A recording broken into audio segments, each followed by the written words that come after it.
ज्ञानेश्वर महाराजांच्या श्रीमद भगवद्गीता भावार्थ दीपिका अर्थात ज्ञानेश्वरीमधील पहिल्या अध्यायातील हा 9वा श्लोक ओवी आहे. ज्ञानेश्वर महाराज या ओवीमध्ये श्री व्यासांच्या बुद्धीची आणि प्रतिभेची महती अत्यंत सुंदर रूपकाचा वापर करून सांगत आहेत. ओवीचा थोडक्यात अर्थ समरी.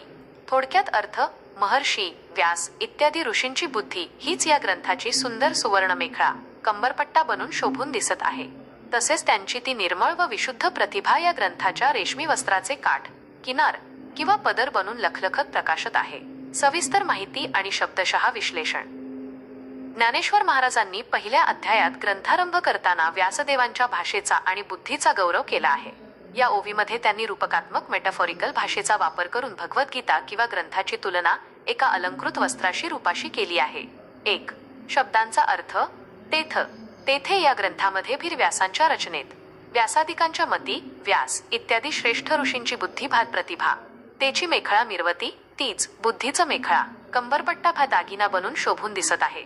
चोखाळपणे अत्यंत निर्मळपणे शुद्धतेने किंवा स्पष्टपणे झळकती चमकत आहेत लखलखत आहेत. पल्लव सडका वस्त्राचा पदर किंवा वस्त्राची सुंदर किनार काठ. 2. भावार्थ आणि स्पष्टीकरण. ज्ञानेश्वर महाराज म्हणतात की भगवद्गीता किंवा हे ज्ञानरूपी वस्त्र अत्यंत पवित्र आहे. या ग्रंथाला अलंकृत करण्यासाठी आणि त्याचे सौंदर्य वाढवण्यासाठी व्यासांसारख्या महर्षींच्या उच्च बुद्धीचे योगदान लाभले आहे. व्यासांची बुद्धी हाच दागिना मेखळा. ज्याप्रमाणे सुवर्ण मेखळा कंबरपट्टा वस्त्राची शोभा वाढवते त्याप्रमाणे व्यासांची अगाध बुद्धी या ग्रंथाचे सौंदर्य व गांभीर्य अधिक वाढवते. विशुद्ध प्रतिभा हीच वस्त्रकिनार पल्लव सडका. व्यासांची प्रतिभा अत्यंत निर्मळ चोखाळ आहे.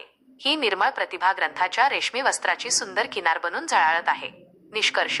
ज्ञानेश्वर महाराज अत्यंत नम्रतेने व्यासांच्या अलौकिक प्रतिभेचा आणि बुद्धिमत्तेचा गौरव करतात की व्यासांच्या बुद्धीमुळेच हा ग्रंथ एवढा अलंकृत आणि तेजोमय झाला आहे.